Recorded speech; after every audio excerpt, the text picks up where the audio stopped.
A paz seja convosco.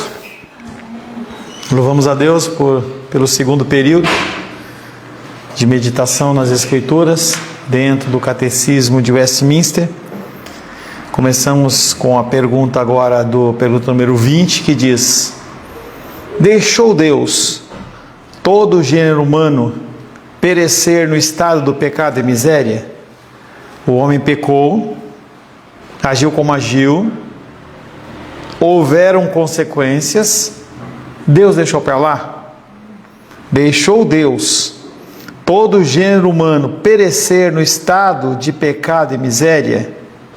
Resposta: tendo Deus, pela sua boa vontade, escolhido alguns para a vida eterna, entrou com eles em um pacto de graça, para os livrar do estado de pecado e trazer a um estado de salvação por meio do Redentor. Como que ele entrou com as pessoas no estado de graça, se as pessoas dizem que a época da graça começa no Novo Testamento? E aí, Luli? Deixou Deus para lá o gênero humano perecer no estado de pecado e miséria? Tendo Deus, pela sua boa vontade, escolhido alguns para a vida eterna, entrou com eles em um pacto de graça. E a pergunta é: mas se dizem que a graça ocorre apenas no Novo Testamento, como é que ele fez um pacto? Quer dizer que os antigos, antes de Cristo, todos foram para o inferno? Que pacto de graça é esse? Eu não vou responder não, vou perguntar. A graça antes no Antigo Testamento era retida e com Cristo se tornou plena? A graça, não havia graça no Antigo Testamento? Sim ou não? Em menor intensidade. A graça no Antigo Testamento era em menor intensidade? Quando Adão e Eva pecaram, o que eles mereciam? A morte. O que Deus deu? Graça. A graça, ela foi aumentada. Sempre houve a graça. A condição de Deus ser gracioso com as pessoas, ela nunca mudou. Então esse pacto de graça, ele foi feito com Adão lá atrás. Ele se concretiza na figura de Cristo? Sim, mas esse pacto ele já existia. Eu entendo Deus, pela sua boa vontade, escolhido alguns para a vida eterna, entrou com eles em um pacto de graça. O pacto de graça é o quê? Você não consegue se salvar, eu vou salvar você, para os livrar do estado de pecado e trazer ao estado de salvação por meio de um Redentor. Mas como que ele me livra do estado de pecado se eu continuo pecando? Consequência. Apesar de nós pecarmos, a consequência de eternidade diante do julgamento de Deus, ela deixa de existir. Ele nos livra do estado do pecado. Eu consigo dizer não ao pecado, como salvo em Cristo Jesus, tendo o Espírito Santo dentro de mim, eu consigo dizer não ao pecado. E ele faz o que também? Ele nos leva a um estado de salvação, mas por meio do que? Não das minhas obras, mas por causa da minha fé. Porque a salvação vem pela fé. As obras, elas são consequências da minha fé. Se eu não tenho fé, as minhas obras, por mais que elas existam, elas são sem valor para Deus. Que era o caso dos fariseus. Eles iam, depositavam grandes somas de dinheiro, porque eles eram ricos, porque eles exploravam os outros, e Deus olhava para aquilo e não levava em conta. O pecado não deve ser visto apenas como uma violação da lei, mas é fundamentalmente uma violação da relação pessoal com Deus, afastando o homem da comunhão divina e tornando-o incapaz de reatar esta comunhão. O ser humano não consegue restaurar essa condição, por isso que ele precisa de um Redentor.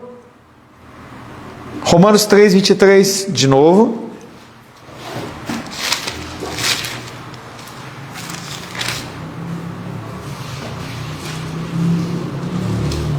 Pois todos pecaram e carecem da glória de Deus.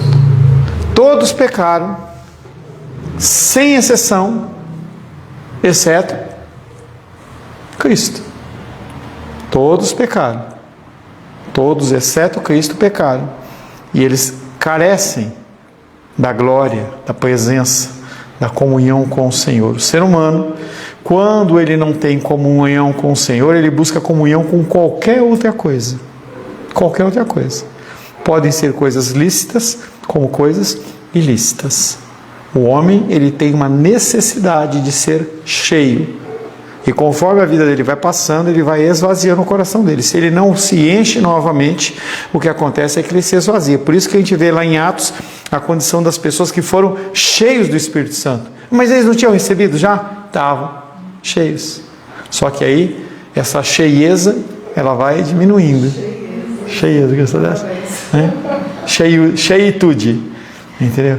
Essa cheitude da pessoa, ela vai diminuindo. Por isso que essa busca constante do Senhor faz com que haja a plenitude do coração. Quando Deus expulsa o homem do paraíso, Ele manifesta o seu plano eterno e também a sua misericórdia. Porque se não houvesse a expulsão do homem do paraíso, aquele homem ia continuar vivendo eternamente. Ele não ia morrer, mas ele ia viver em eterna miséria. Se o homem comesse da árvore da vida, passaria a ser imortal como os anjos e não teria possibilidade de redenção. Para que eu vou precisar de redenção se eu não vou morrer? Eu vou continuar vivendo. Ele ia permanecer sob a ira de Deus eternamente. A vida aqui nessa terra, por você com milhares e milhares e milhares de anos, não sei como ia ser a degradação do ser humano, tal, mas Deus, através da sua misericórdia, Ele impede que isso aconteça. Logo após o pecado do homem, Deus promete a vinda do Redentor. Então, havia o plano eterno do Senhor, que iria se cumprir, mas após a queda, Ele já apresenta a condição de que Deus não ia deixar o gênero humano perecer no estado de pecado e miséria, de que Ele si mesmo se acometeu a partir do pecado. Então Deus, Ele já traz uma solução já previamente, Ele não decidiu ali naquela hora.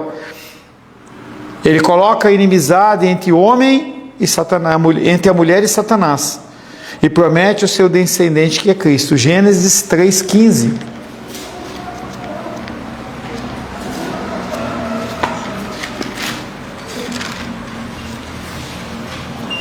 Gênesis 3,15.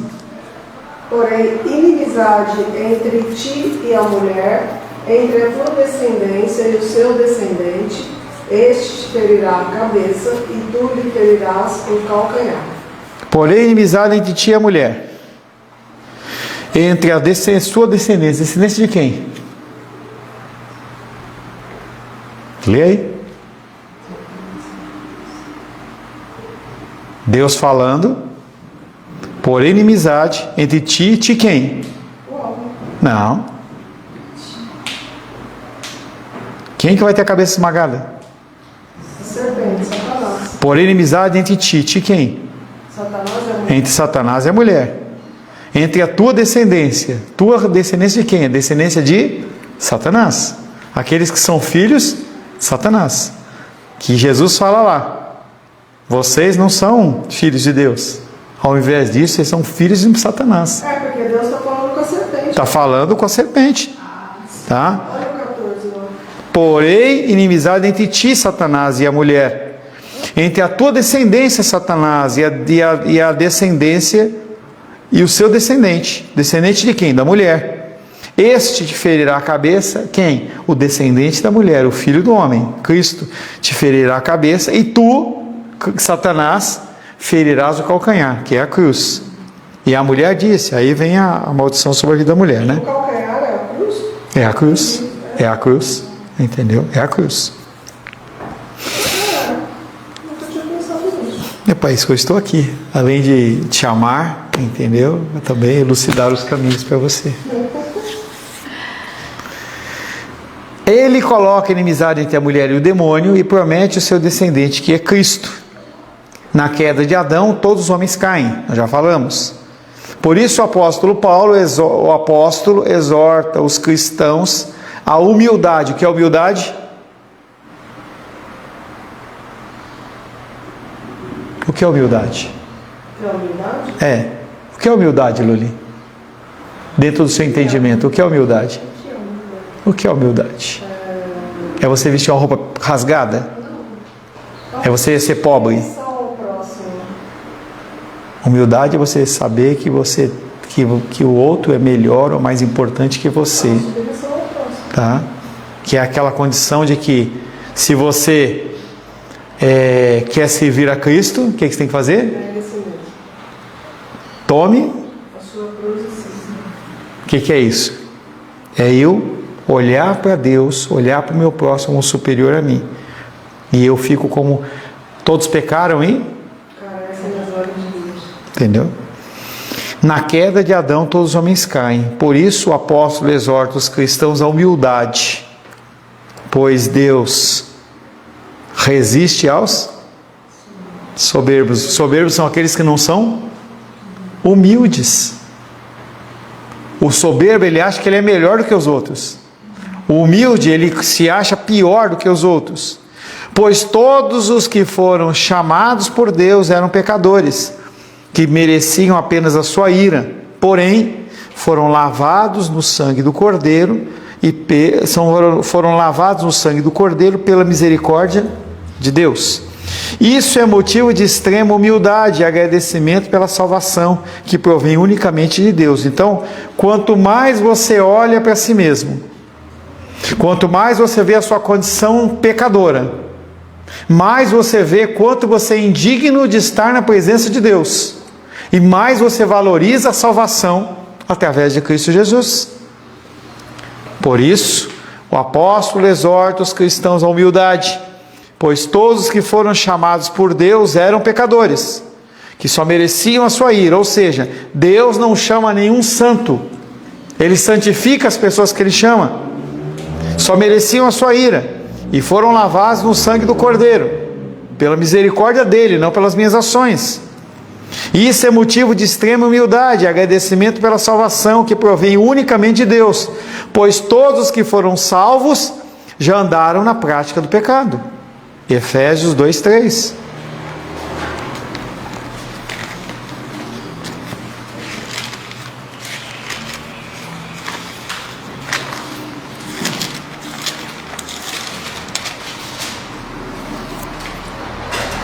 Os quais também todos nós andamos outrora segundo as inclinações da nossa carne, fazendo a vontade da carne e dos pensamentos, e éramos por natureza filhos da ira, como também os demais.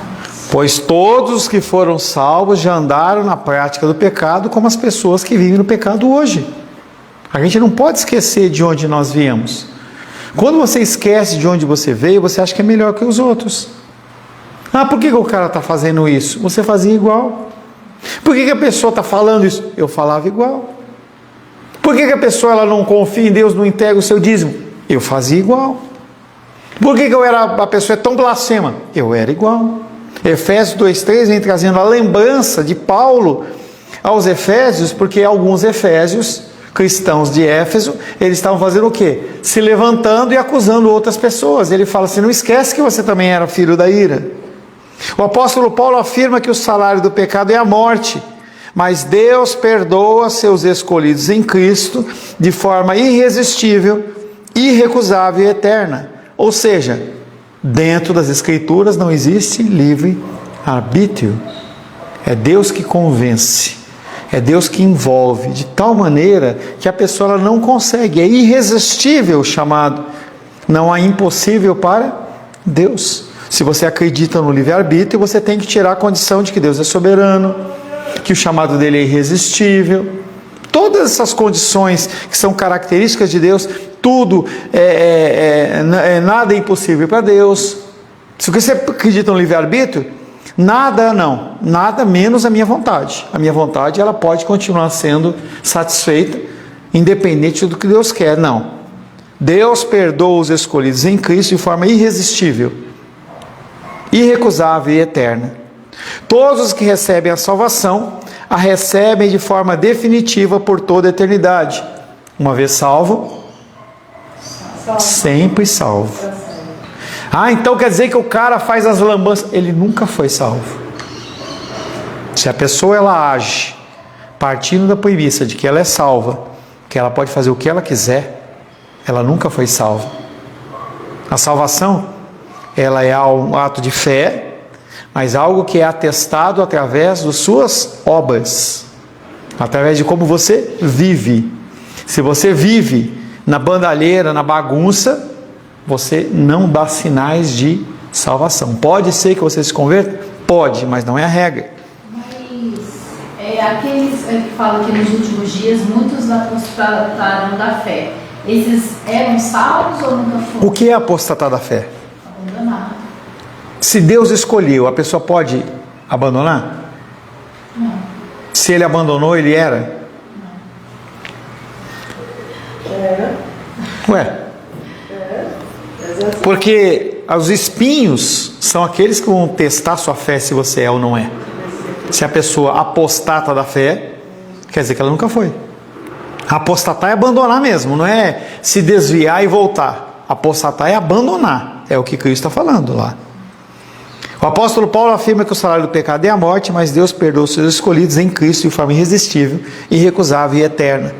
Todos que recebem a salvação, a recebem de forma definitiva por toda a humanidade, por toda a eternidade. João 10, 28.